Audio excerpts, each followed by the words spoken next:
Taking the lead, analyzing the game from the rink to the field. From the ice to the turf, we'll break it down. Discussing every win and every loss in town. We'll talk about the Canucks and the Lions. We are your irrational fans.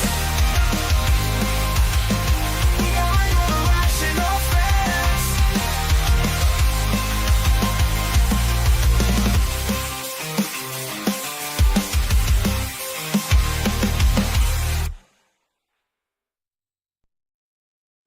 Ladies and gentlemen, we are live with episode 127 of the Hughes Sports Podcast. I am your host, of course, Jake Hughes, alongside the old man. Old man, how the hell are you doing today? I was ready for you today. You were ready. I was surprised. I was ready. I got that tweet out quicker than you could talk because you talk so slowly. Well, again, I only talk slowly so you're ready, because when I talk fast at a normal pace, you're like, hold on, I'm old. I'm figuring out technology. We are excited about this one, eh? Very excited.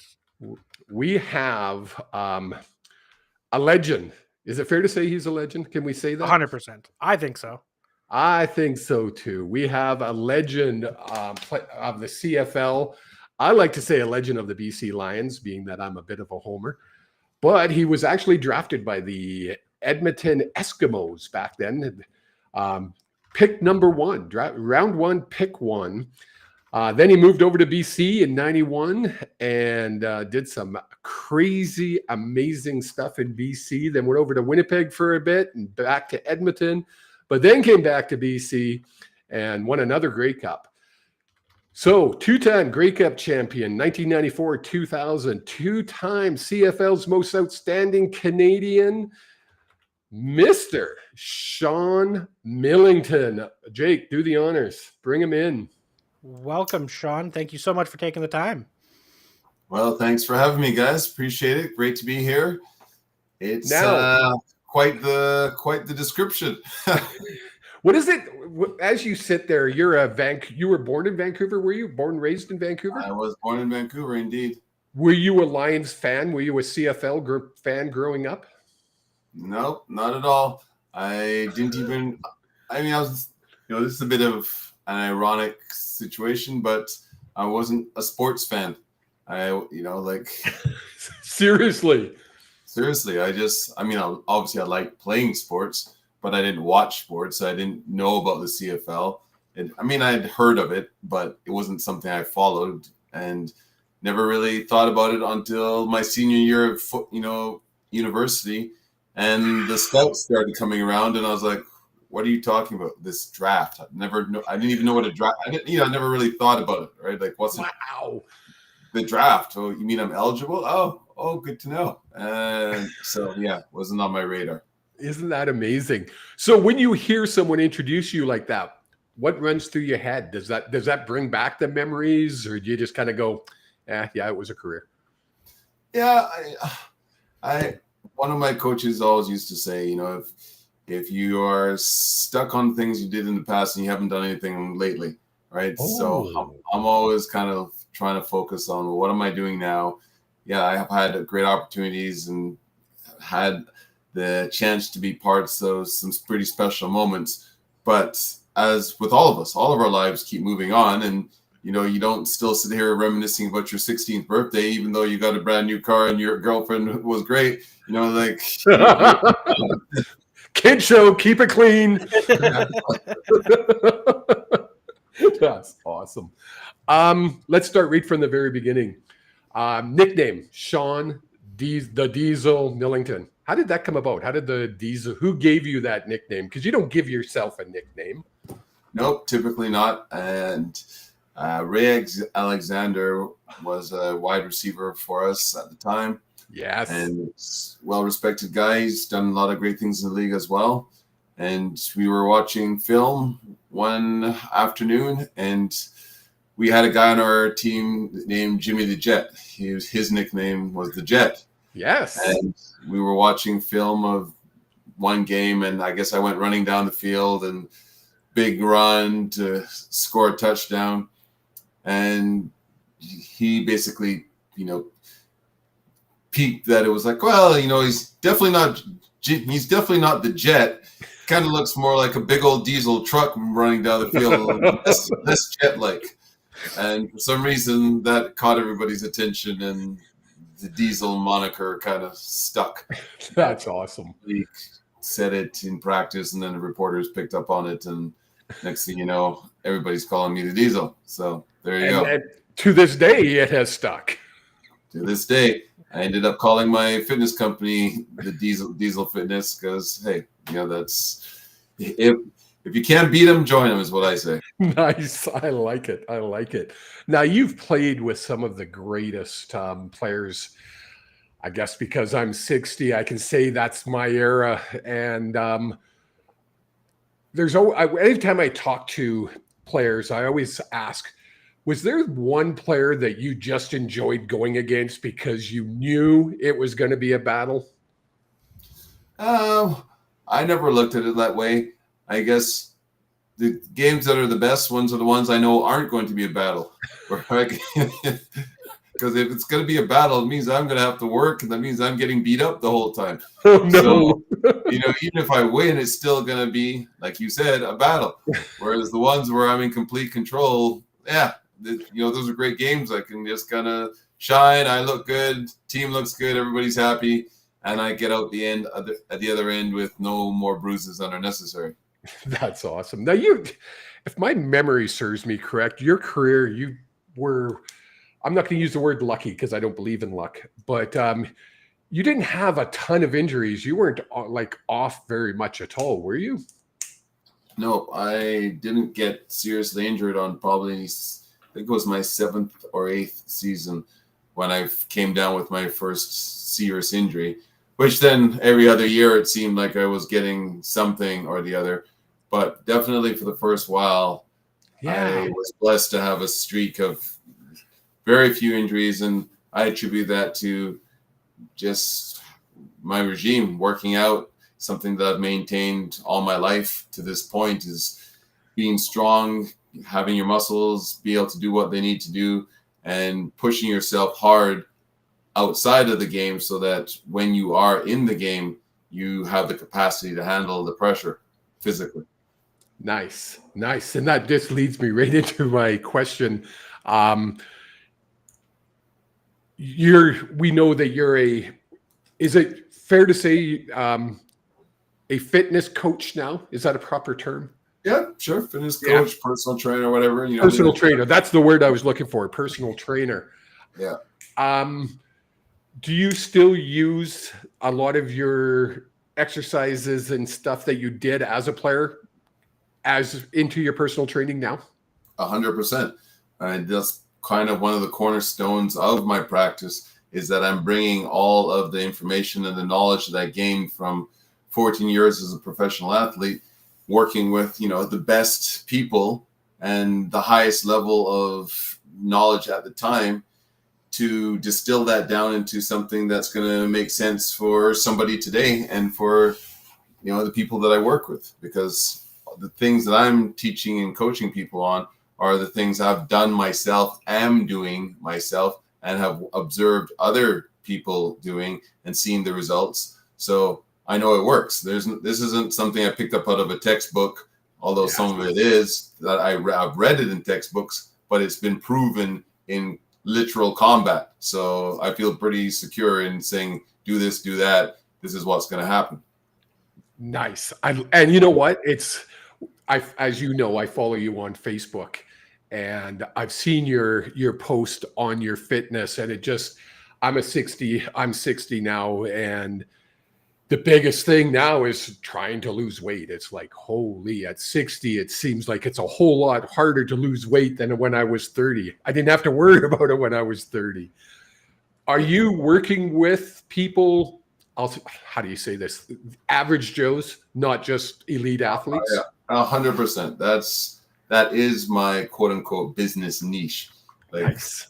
Yeah, you know, people always expect me to be working with professional athletes, but to me, there's lots of people who can work with those guys. You know, they have access to, just like I did, you have access to the very best coaches all the time.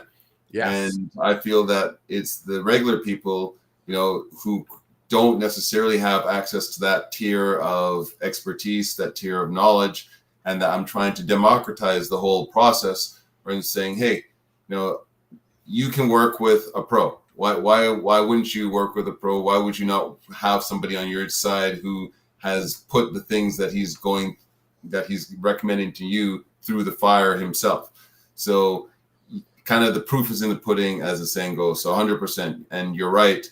Like we lose, as I like to say, releasing 10, 15, 20 pounds is a challenge, right? Because if you want to lose 10 pounds, let's say, reason why I don't say lose, because lose implies that you're going to find it again.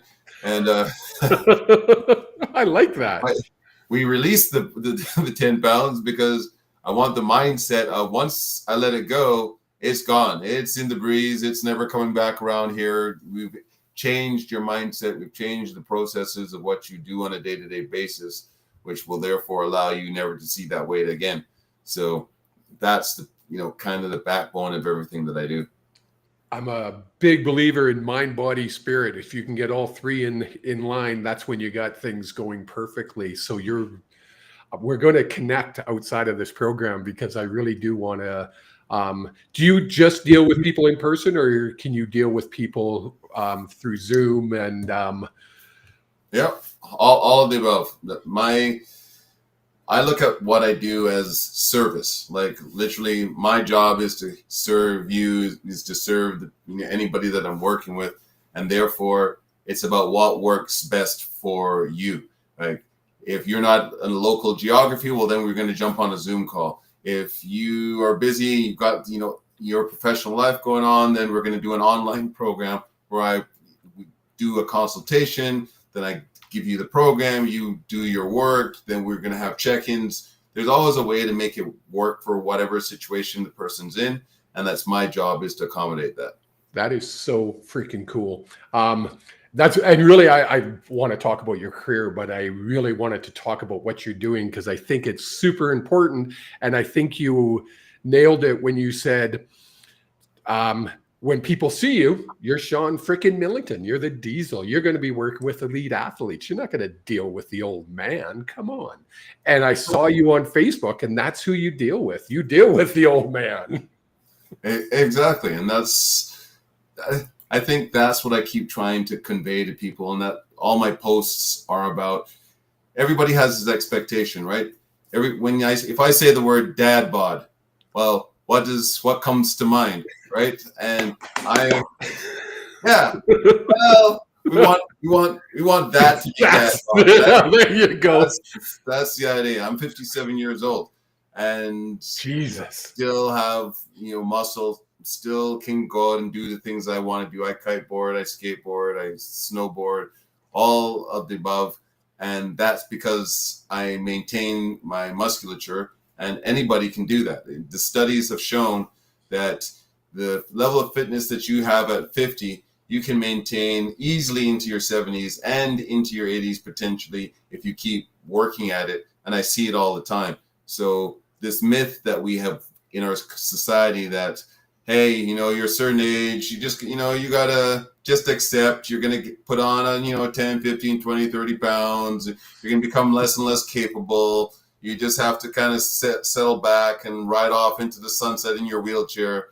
Like, no, I totally reject that. I know lots of people who have rejected that, and it's not it's not inevitable. Let's put it that way.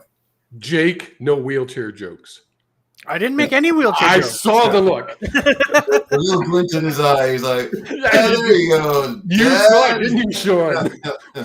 A week ago, I've got a really bad ankle. A week ago, we went to the Calgary. We live in Calgary now. And we went to the Calgary Zoo, and my ankle was so sore, I ended up having to get a power wheelchair. And nobody enjoyed it more than Jake. Well, to be fair, we told him he should get it beforehand. He was like, no, I'm tough. I can make it through. I'm like, it's a lot of walking. Like, that's all we're doing is walking. Yeah. Well, there you go. Jake, do you have some questions? I'm kind of hogging away here. No, you've kind of covered everything that I had wanted to ask about. The only other thing that I can ask, Sean, while we're on the topic of your fitness, where can people find you for that? Because I'd love to be able to send people. Great. Thanks, guys. my primary channel is Instagram, so I'm at Sean Millington Official, right? And if you're on Facebook, just look up Sean Millington. Like there's no other, as far as I know, there's no other Sean Millingtons on Facebook. So that's also pretty easy to find me there. Awesome. And you can't miss that face. It's just iconic. Come on. Yeah. Well, let's hope you're missing it. If you're throwing pies, miss one. No, I'm going to take you back to your career. What's your favorite memory of all your career? What's your favorite memory that you still go, oh, that was cool? I don't know. I guess it's like, asking people, who's their favorite kid, and they probably have one, or but it's like it depends at the time, right? So Jake. Obviously winning the Grey Cup either time was pretty spectacular. It was great days when I set the franchise rushing records. Those were also a lot of fun. So yeah, we've definitely had some great games. The Western final game against Calgary was also a pretty big moment. And my 5 years of being in the league at that point had never beaten Calgary.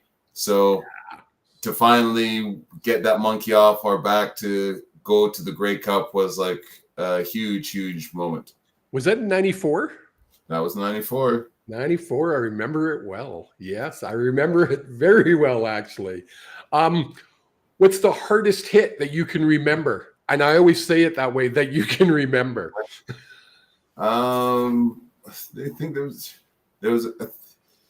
Jed Roberts was actually, I didn't like running into Jed, or more accurately when Jed ran into me. He played for Edmonton. He was a pretty big, beefy, strong boy.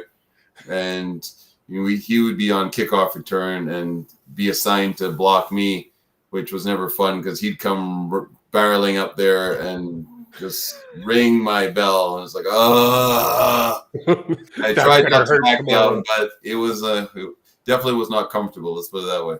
Now, this is a softball question. I don't know why I wrote it down, and I say this because I'm just going to read the question. Best stadium atmosphere you ever played in? Well, stadium atmosphere, I mean, obviously that's got to be a Grey Cup, right? So yes, like the 94 Grey Cup stadium was pretty electric because we were playing the Baltimore Stallions at the time. So it's got the whole, you think, elbows up is a big deal now. It was definitely a deal then. You're not letting those darn Americans come across the border, take our cup in the middle of our game. You guys are in charge of making sure that doesn't happen. And so the stadium was sold out, had been sold out. Tons of people were there, pumped for the game. 60,000 people. Yeah, it was pretty intense. That I remember because Baltimore won it the year before against Calgary. And were the Grey Cup champions, I think it was actually the following year. So the was 94 was the first year that they made it to the championship, and we beat them to keep them from it. And then the following year, they were successful and managed to take the cup south of the border. But that wasn't on our watch, so we don't feel bad about that. Yes, exactly. Who is your funniest teammate you ever played with? Funniest teammate. That's an interesting question. Let's see. What was his name?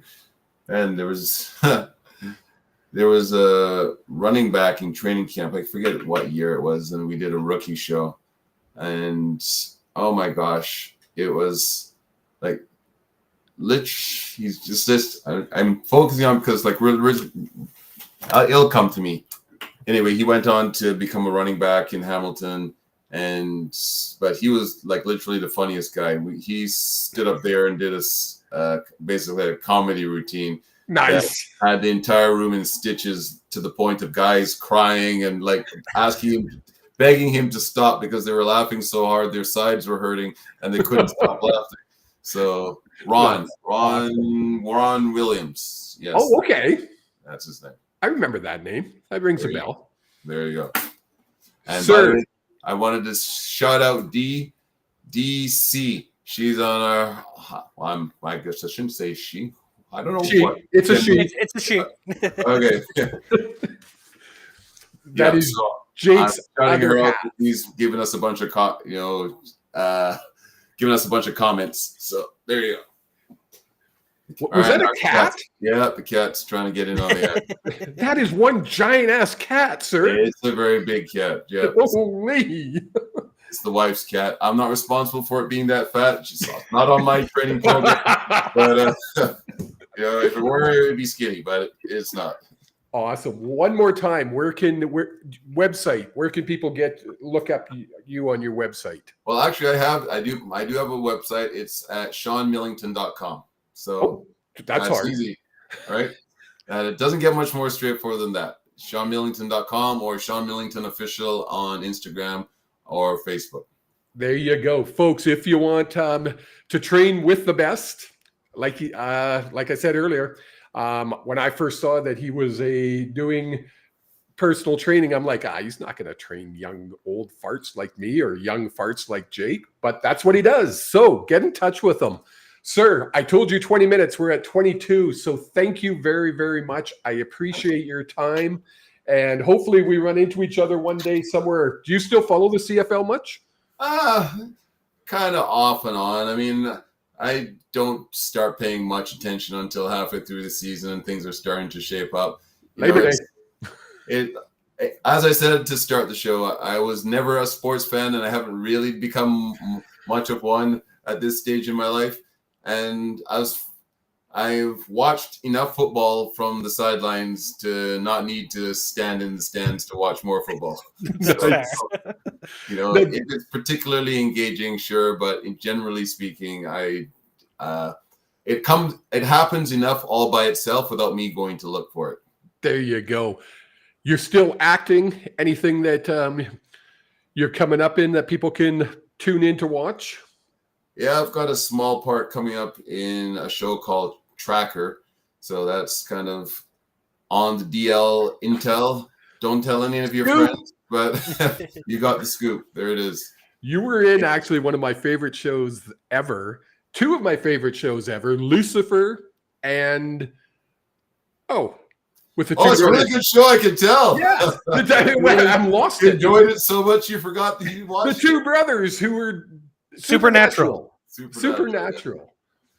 Yes. You do all your acting is in Vancouver, obviously. Yeah, most of it are in the surrounding geography. I actually shot Hell on Wheels in Calgary, of all places, or just outside of Calgary.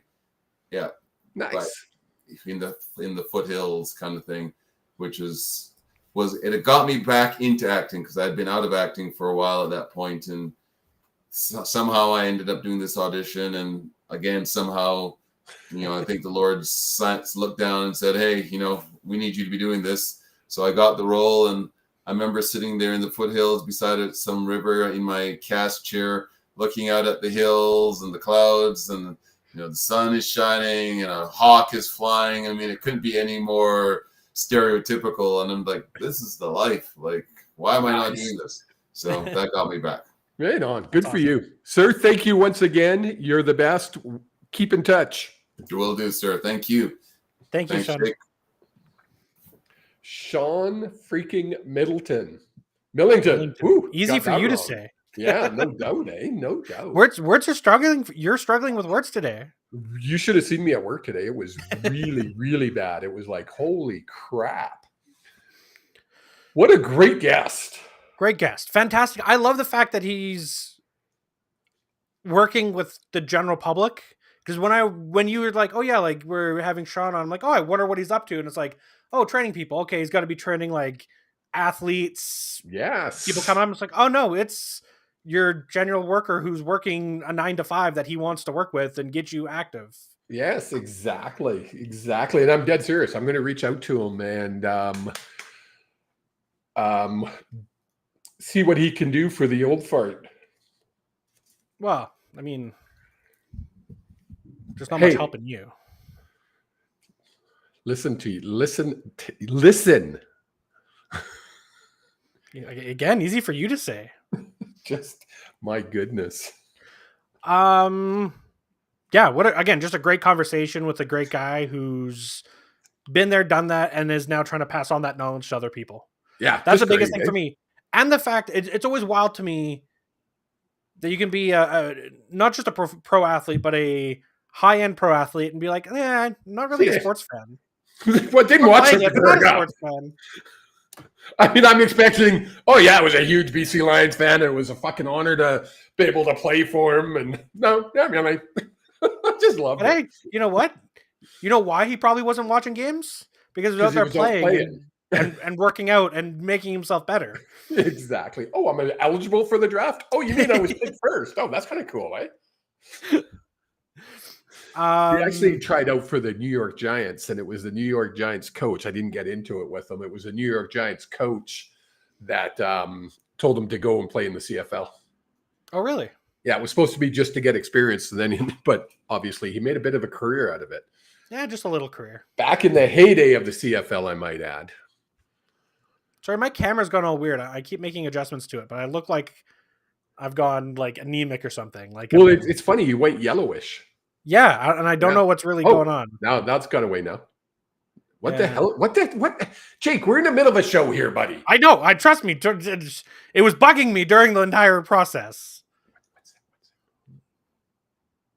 Yes, I agree. Very, very immature, he says.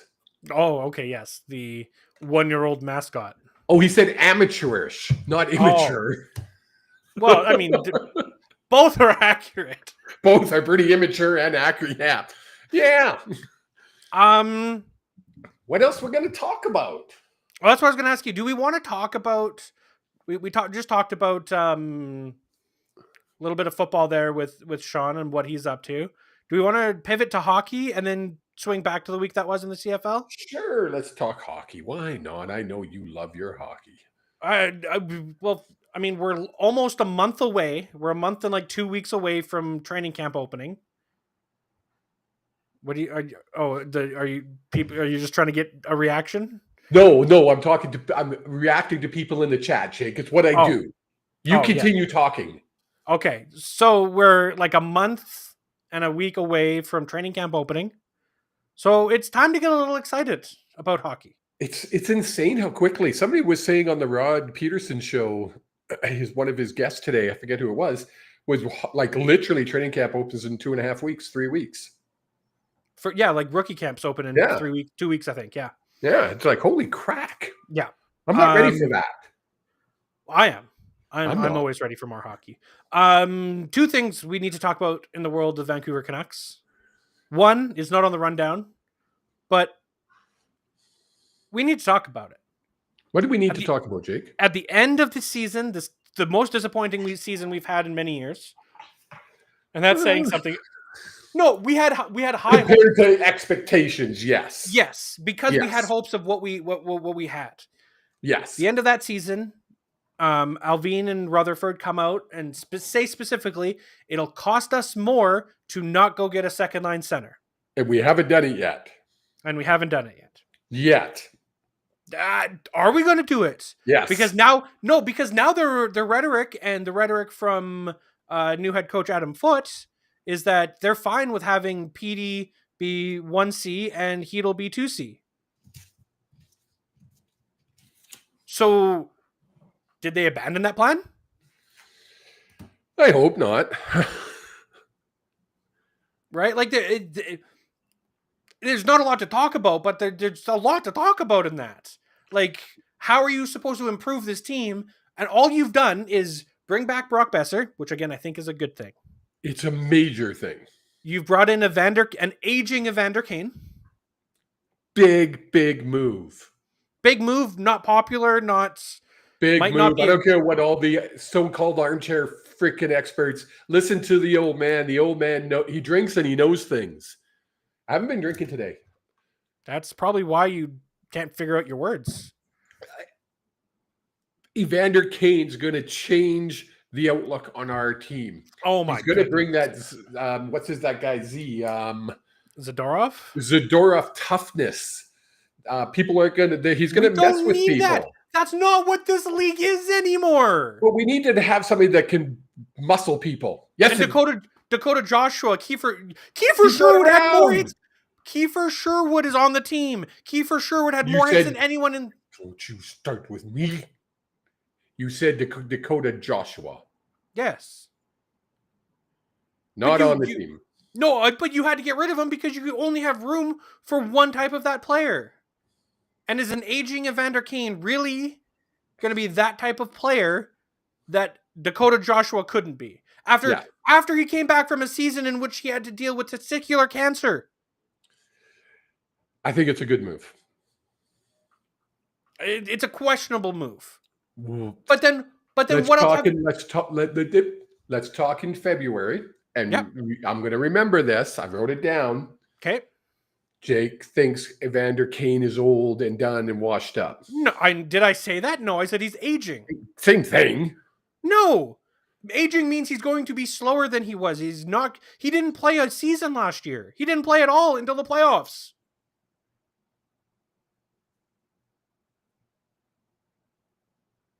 It's asinine to think that he's going to change the direction of this team. He's going to help. But other than those two moves, You named 3, but that's okay. bringing in Evander Kane and keeping Brock Besser, that's 2 moves. No, Two. you said something else. Nope. Yeah, you did. Nope. Folks, help me out here. He said 3, didn't he? Give us a third one. What has the team done to improve this team? Not a lot, and I agree. I'm just trying to give you a hard time. Holy, we got all kinds of people watching on YouTube today, which is kind of cool. I'm gonna have to get mad at people on my Facebook because nobody's watching on my Facebook. Oh You no! have to change that. Focus. Okay, sorry. We got all kinds of people watching on Twitter too. Thank you, Twitter. What were you asking? I said, but we were talking about how the Canucks really haven't done much to change the Yes. direction of this team, and that was a big focal point of this offseason. Yeah, it's if we go into the regular season as we are now, I'm going to be a little bit scratching my head, rubbing my belly kind of idea, trying to figure out what direction. Like, are they counting on PD scoring 50 goals? Like, I don't get it. I don't understand the whole. Yeah, it's great to keep Besser. I mean, I'm ecstatic. Don't get me wrong. But I think we need that number 2. Is Whittle? Hedel. Is he the number 2? I don't think so. I think I think he's a great player. I don't think he's a number 2 center for a competitive team. If this was 3 years ago, I could 100% agree that Hedel would be, that Hedel could be a 2C because, well, this team has nowhere to go but up. So give some kids some run room. Yes. We're now I love in the this middle. comment. The coach From your better half.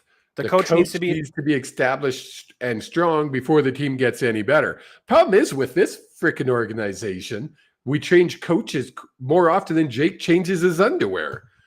It's like they change coaches every day. That's impressive. It's insane how often we change a coach. Shane wrong is what I'm saying. Yeah, to be fair, this coaching change isn't as big of a coaching change, even if it was Malhotra, because it came down to Malhotra and Foote. Yeah. Foote has been Rick Tockett's right-hand man for the last however many years. Don't disagree. So and he's been in the room, so it's not like the players are getting used to a new coach and a new philosophy. They might be changing up how they do some stuff. Yes. But it's not a whole new approach. No, and it's not like he's going to bring in a whole new coaching team. A lot of the same coaches are going to or even ideology-wise, it's not going to be exactly. It might be a shift, but it's not going to be a huge jump. Yeah. It's not like we're going to start playing a defensive trap game compared to whatever the heck we've been dump in and chase game. But it might be more defensive trap because Foote is a defensive player. Yes, true. Right? He played defense. He's a former defenseman. Yes, true enough. And you would touch on it earlier, and something I did really want to talk about was Petey's comments in Sweden, and this is a translated version of what he said. I was confused where he said it. So it was in Sweden, you're saying? Yes, so it was in at the Sweden's orientation camp for the Winter Olympics. See, for some reason, I had it in my head that he was on Sir Carson Price and said this. No.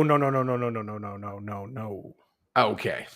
No, Sakaris Price obviously talked about it because it's news. That's probably where I saw it. Yeah, no, he was in like it was in Swedish. Oh, So it's not like it's not a direct translation. So what we need to do is you go ahead and put it up. Swedish word for revenge. So PD said him. So when asked about it, he said, "I know what I'm capable of. Actually, I haven't thought about it, but for myself, it's revenge. I'm not happy with last season. Yes. I put on some muscle. It's always about building your base strength to get quicker on the ice, to gain a few pounds, get stronger in general. That's always the goal. But for me, it's a bonus to gain a few pounds." So this kind of blew up because people were, especially on Reddit and Twitter and the toxic social media places out there, where it's like, whoa, who is he getting revenge on? What is he? Okay, if you look at the actual interview, he doesn't use the word that's actually for revenge. The word he used is a Swedish word that doesn't have a direct Canadian English translation. Well, it does, because when I asked him... No, that's not the word PD used. Oh. He used a different word that roughly translates to revenge. But it's more like I have a vendetta against something. Well, I think it's his... let's face it. This has to be his comeback year, right? This has to be he has to prove it to himself more than anybody else that he is the player, the $12 million man. Well, right? and that the organization traded the right player. Yes. Because there are now rumors out of New York that JT Miller might be the next captain of the Rangers. That's just a rumor. It's from a very reliable source he's not saying it's a for sure thing, but he's heard rumblings of it. Yeah, Google it. Go for it. JT Miller, the next captain for the New York Rangers. The idea that PD's motivated to come out this year and call it revenge, call it whatever you want. Just go out there and score points. The old man's reading, so we're gonna let him. Wow. You know, sometimes Jake just throws shit out there, and we're supposed to believe it. You do it on a regular damn basis, and you know you do.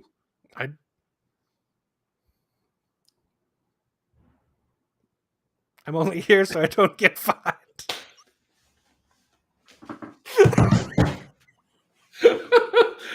You know what was funny? That popped up into our head both at the same time. The silence was golden. Anyways, no, it sounds like it could be that JT Miller could be the next coach. Wow, the wind is just howling out here. Sorry, folks. Carry on, Jake. Yeah, so it'll be interesting to see what actually happens with this Canucks team. I know we're a month away and we've still got a lot of football to cover, but I, for one, am getting excited for hockey season to kick back up. Well, it's cool when we have both hockey and football to talk about on our show, because that's when we go those hour and 15, hour and 20, because there's so much to talk about. Yes, exactly. Right.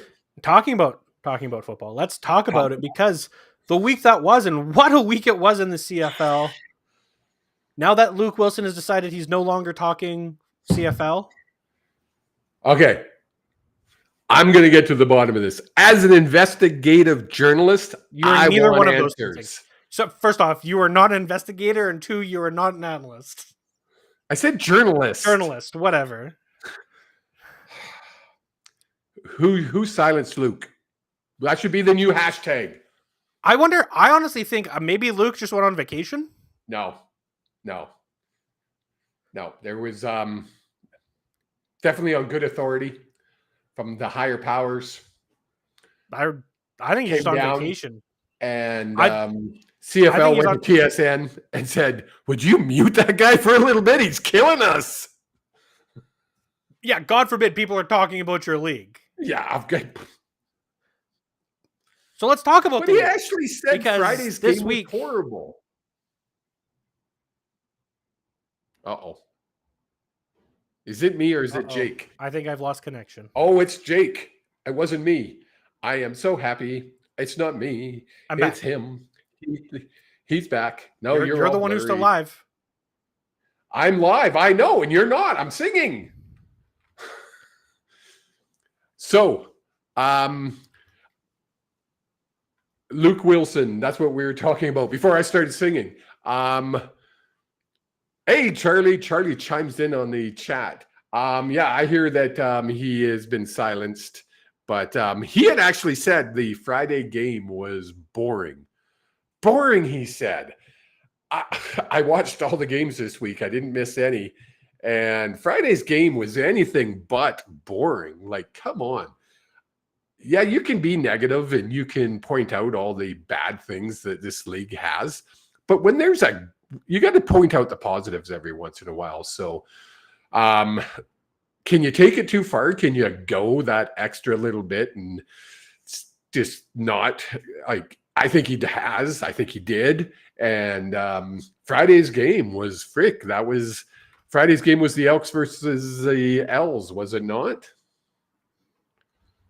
Friday's game, yes. And it was a 1-point game. Like, how can you say that was boring? It was a good game. Yeah, but it was the Elks. The Elks barely got.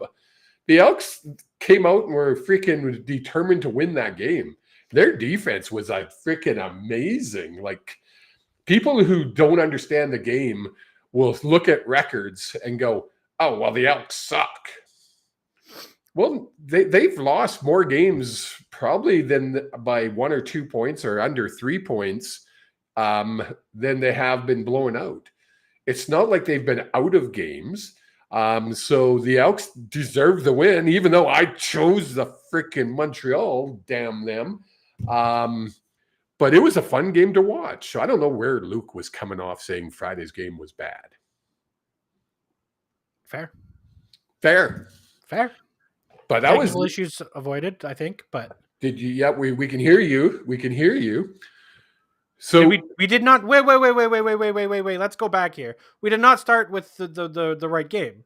You started jumping in and talking the Elks and Owls. Yes, we were talking Thursday's game. We got to talk Thursday's game first. Thursday's game, because the BC Lions went into Hamilton, and Sean White and Mark Leggio, is that his first name? Yeah. I've never seen two of the more consistent footed field goal kickers. Footed, sure-footed field goal kickers in the league. Both make multiple mistakes. Jake's now making up words, folks. Yeah, feeded. It was one of those games where Jake tweeted, and I loved your tweet. This is the old man. Can you pull up that tweet while I talk? Yeah, I'll pull it up here. Because that was literally what I was doing. It was probably the first game that my girlfriend Angela had actually really watched a full game with me, where I was into the game and paying attention. You know what she said, Jake? What did she say? She said I was loud. Could never expect that to happen. I was like, what are you talking about? This is not loud yet. Wait till I start watching like the playoffs and then hockey. Come on. But it was one of those games where the Lions did everything within their own power to lose. They tried everything they could to lose this game. And I looked over the stats, and one thing that really stood out to me was the Ticats had this many penalties.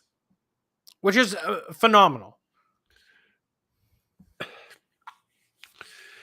0. And I think the Lions had 95. I'm exaggerating again. But I don't think you're that far off. It was insane. It was like and Jake and I message each other quite a bit back and forth during a game. And I was like, do these refs not understand there's two teams playing this game? It was like, holy crap, they tried everything. There's a picture. And literally, that's what I was doing when I read, like, picked up my phone. I seen Jake had tagged me in a tweet, and I was like, what did he do now? And I was literally doing that, watching the game. I was like, oh, for fudge sakes. So I do want to talk about that because, like, yes, both teams were there. There were two teams on the field.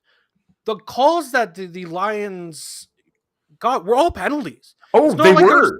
It's not like the one from last week or 2 weeks ago that I brought up and was like, how can you call that a penalty?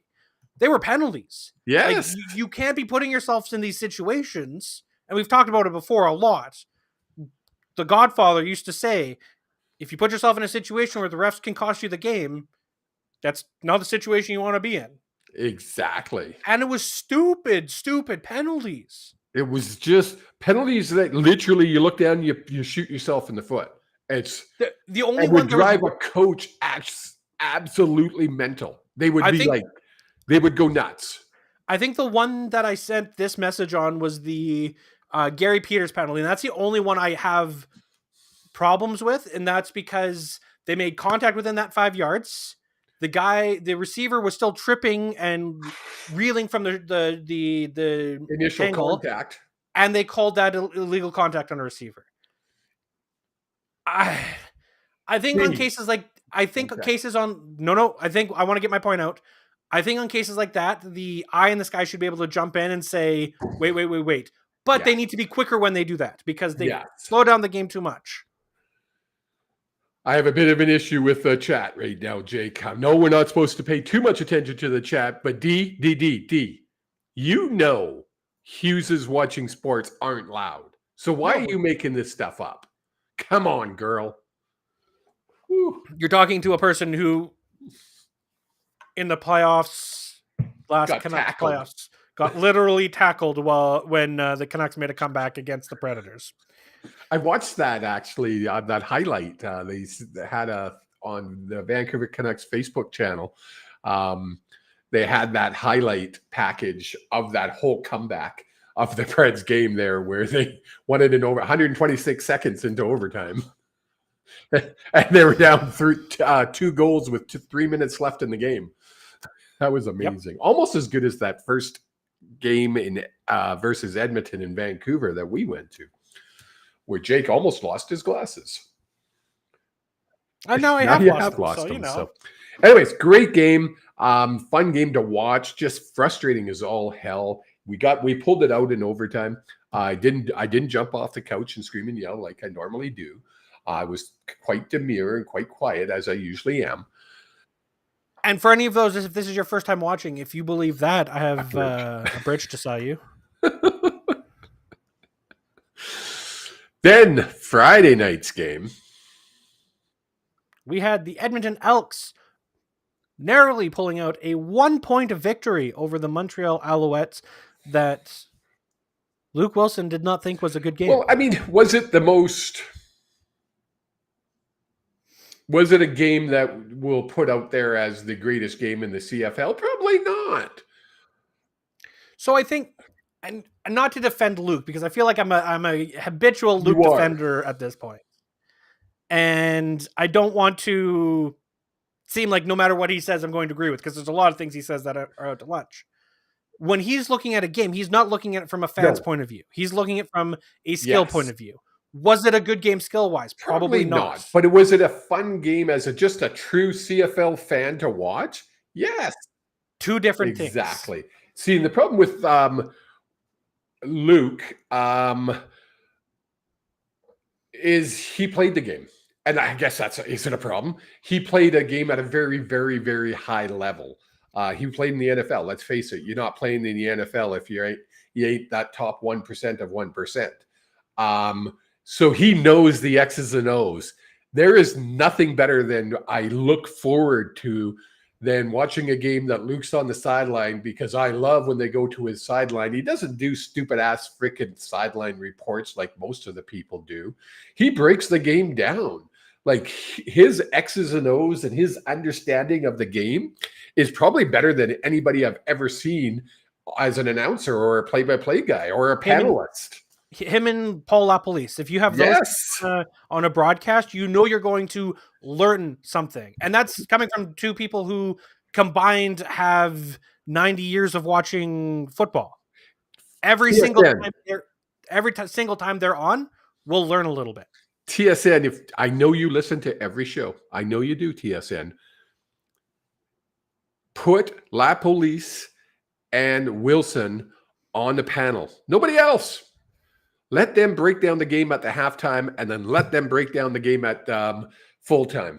And you'll improve your ratings drastically, because I don't care what kind of a fan you are, you're going to pay attention to those two ex-players, coaches. Yep. Right? But again, 1 point, typical CFL, can never figure it out. Not this year. Yeah. This year, I don't think Farhan went 3-1 this week, and I think he was even surprised at that. Yes. But then we go into the early game on Saturday, and I missed this game. I was actually working my own football games. So Red Blacks win by a score of 46 against the Argos 42. I took the Argos in this one. You did. I did. Another freaking typical CFL game. Back and forth. You didn't know who was going to win until the final drive. How can you not just love this game? Like, both teams just freaking, I mean, they scored 88 points. It's insane. I think, what was the score at halftime? Do you have the stats up in front of you by chance? I don't, because I had computer issues. I think this might have been the game. I'm not sure. There was one game where it was 7-6. No, that was the BC game. That was the BC game. Because I took the over, and the score was 6-7 at halftime. And I was like, oh, there goes that bet. And then I won every single, I bet like 4 different things, parlays, not parlays, but singles. What are they called? Stats? No. When you're making a bet over and under, and prop bets? Prop bets. That's the word I was looking for. And I won 4 of them in a row because they just took off in the second half in that game. Yeah. But anyways, great game. Red Blacks deserve that one. Sucks for the Lions because they're the team we're going to have to beat for the crossover. I know we're only halfway through the season and we got lots and lots of time. We're running out of time. It's almost Labor Day. And sorry, as a basically at a crossover now when we're tied in wins with the Bombers? I'm looking both ways. So I have to look 4 steps ahead of most people because that's just the way my brain works, especially only with football though. Fair. Hockey, I can't. I have to just focus on the game. Yeah, hockey, you're like, what are the 3 games? Okay, show me 1 game. That's all I care about. Exactly. Anybody that's watched the show knows that I don't watch any other team except the Canucks because I have to just focus, and I just focus on the 1 game. With football, my brain just goes too many places. So I'm looking at crossovers. I'm looking at who we're playing next and who's the next, who they're playing and who they're playing. And the brain just keeps going. So yes, I do look at the long story short, or a short story long. I do look at the crossover, but we're not out of playoff contention yet. Do we need to put a streak together? Yeah. Does Nathan Rourke need to continue playing the way he played? Did we even talk about Nathan Rourke? 500 freaking yards in offense, 400 yards, 408 yards tossing the ball. I mean, come on. That's the greatest freaking quarterback in the league right now when he plays like that. The problem right now is the inconsistency. Yes. And he's getting there. He's getting back to where it's consistent. Yeah. He's getting back to that 2022. Yeah. Right? Games with 400 plus passing yards by a Canadian CFL history. There are 2 players on this list. Can you name them? Say that again, one more time. There are games with 400 plus passing yards by a Canadian quarterback. Yes. Okay. There are 5 games on here and only 2 quarterbacks. Can you name both the quarterbacks? Mr. Nathan Rourke. Yep. He has 4 of them. 4 of them. Can you name the other And- one? No, It was I looked at it too. September 6th, 1981 at Saskatchewan. And I'm not even being facetious when I say that someone named Jerry Datilio. I do remember the name. He just had one of those games. Yeah. I was 12 years before I was born. He was a good quarterback. He was. But Nathan, when he's on, when he gets in that rhythm, there ain't no stopping him. He will pick apart. His ability to read a defense is amazing. He'll pick you apart, even if you're playing perfect. He will pick you apart when he's in the rhythm. Problem is getting rhythm for him. Yeah. Right. And making sure he has time. Exactly.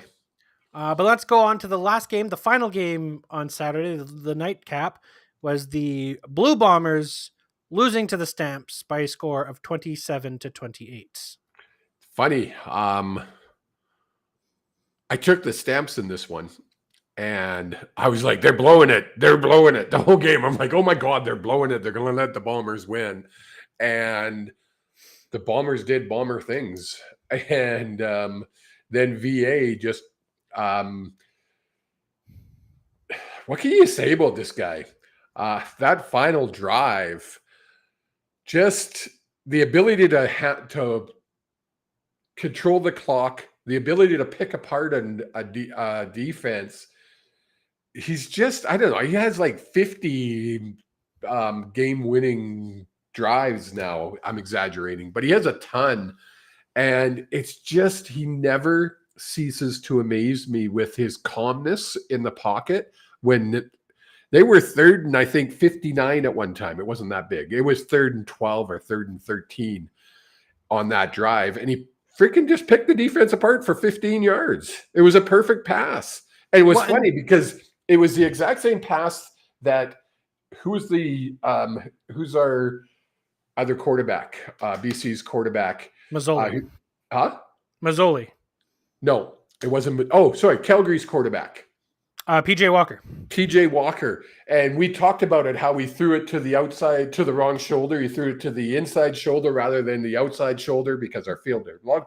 Yeah. It was that. And I literally had a flashback in my head to our show. And I'm like, VA's obviously watching our show because he's picked up on that. Either that or we know what we're talking about. And VA also does as well. We don't know what we're talking about. He's silly. I know. You're funny. That's wild, Yes. isn't it?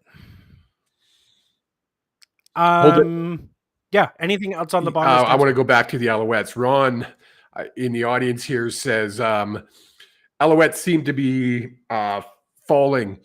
Yeah, well, they don't have Alexander in at quarterback, and they put in BLT. It's not BLT. It's Bethel Thompson, BTL. No. What? MBT. Yeah, I call him Bethel BLT. Thompson. He's now known as BLT on the Hughes Sports Podcast. And he just doesn't have it. I'm sorry, but... Well, and I want to bring this up. They just announced that he's on the injury list. Who? McLeod Bethel Thompson. Oh, so he got injured. 6-game injury lists. And the Alouettes signed Cameron Dukes. Oh, really? Yeah. Interesting. Well, do you remember Dukes from last year? Where was he? He was with Toronto. Yep. So, yeah, they sure do miss, and you're right. They do miss Mr. Alexander back there. So hopefully Alexander can get healthy, because it will be good for the league to have two teams in the East fighting for that playoff spot. Well, even if the Red Blacks keep it going here and start to turn this into a bit of a turnaround for their season, that's going to be three teams that are actually fighting, right? So, yeah, exactly. it's Exactly. good to see. Now, Hey, Charlie, before we go on, Charlie, remember last week when you called me out and said the Bombers were going to win? When you going to learn the old man's never wrong? Sometimes he's not right, but he's never wrong. That Carry on. Next.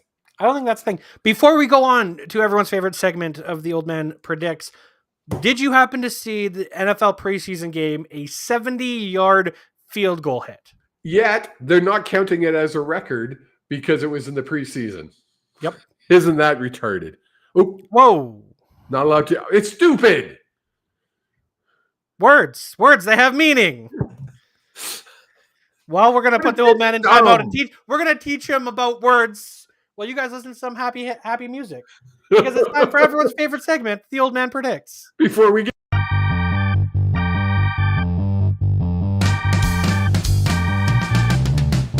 It's time for the Old Man Predictions. How well did he do? Do-do-da. Do-dee-do. That's right, everyone. It's time for the Old Man Predicts. How well did he do? Do-dee-da. Do-dee-do. What is wrong And this with week, the old man split it and went 2 wins, 2 losses, bringing his total record after 10 weeks to a respectable 20-19. It's not respectable, man. Well, you have a chance to flip the table here. Okay. Because we have 4 games, and it's all East versus West. Big playoff implications here for all the teams involved because of the East versus West. Oh, Jake, you're breaking matchup. up again. Nope, there you go. You're back. I'm back? Okay. Yeah. Did you hear what I said about the East versus West and the complications? Yes. Okay. Yeah, then you went funny. Perfect. So on August 14th, Thursday, tomorrow night, we have the Blue Bombers hosting the Ottawa Red Blacks, and the Bombers are favorited by 4.5 points. And the old man is going to tell you, bet on the Bombers this week. I think the Bombers are going to, I'm not going to say they'll handle, like it'll be an easy for them, but they will definitely, it'll be the Bombers. All right. So he's taking the Bombers. And then we have Friday. The Toronto Argonauts go into Edmonton to take on the Elks, where the Elks are actually a favorite to win this game. The Elks are a favorite to win this one?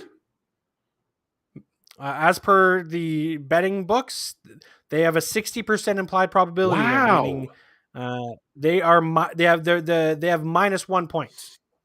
Not 1.5, minus 1 point. So they're saying it's a pick 'em. I'm gonna go points Argonauts on this one. Yeah, I'm gonna stick with it. I'm gonna go with the Argonauts.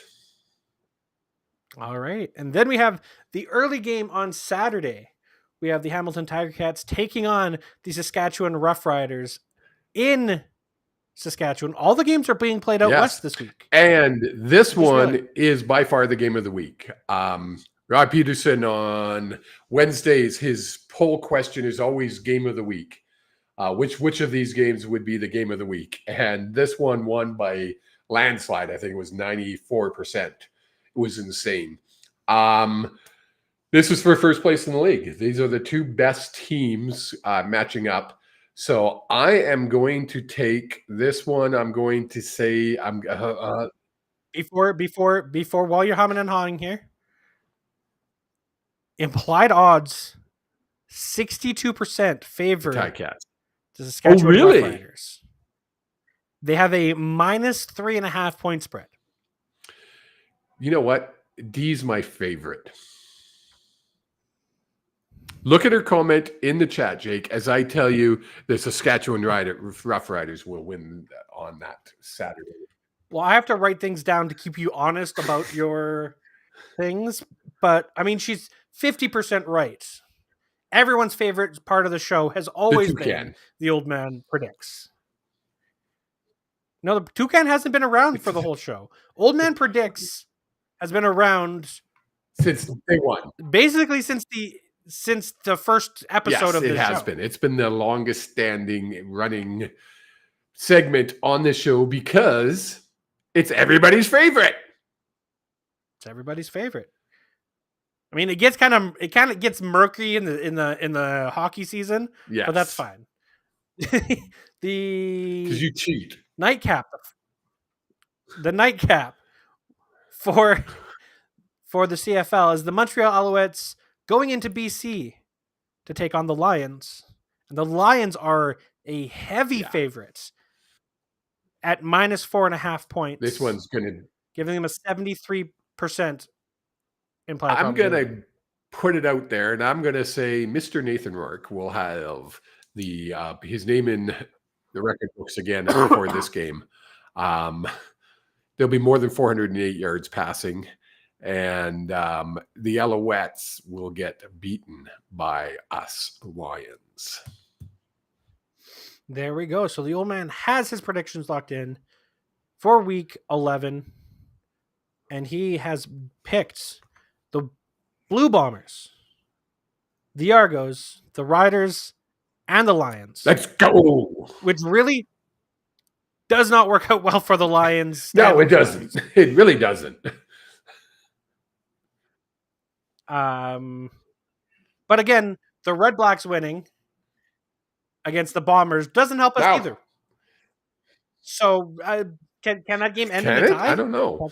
It can. Technically can. Reinhold is going to take Hamilton for the upset. When will you learn, Ron? You're cheering against your own Lions. No, the Ticats are facing the Riders. Oh, sorry. Yeah, that's okay. I was on my BC when he said that, but Lions, yeah, okay. Yep. No, you're good. You're good. I He's knew where you a little were bit behind me, as usual. But yeah, it's almost like we're doing a live show, and then this signal gets sent to the internet, and then people watch it. There's a delay between when we say things and then when the comments come in. Sometimes.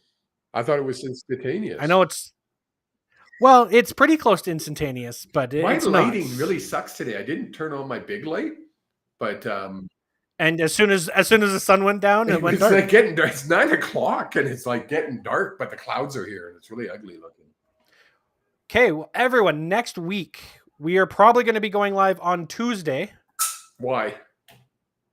We will have to discuss that off the air, but we'll be probably going live Tuesday next week. Oh, yes. Yes, that's true. Yes. Check in back with us next week. We have a wedding. We have a wedding we're going to. That's what I was like, what are you talking about? I keep forgetting about this damn wedding. Tuesday, we will be live here talking everything that happens in the world of the CFL. Maybe there'll be some more NHL news. And until then, have yourselves a wonderful day. We could even have a guest. We could? Yeah, you never know what I'm capable of. All right. Until then, keep an eye on social medias at HSP_pod everywhere. Follow us on all the platforms. Share the podcast with everyone. Mwah. Goodbye.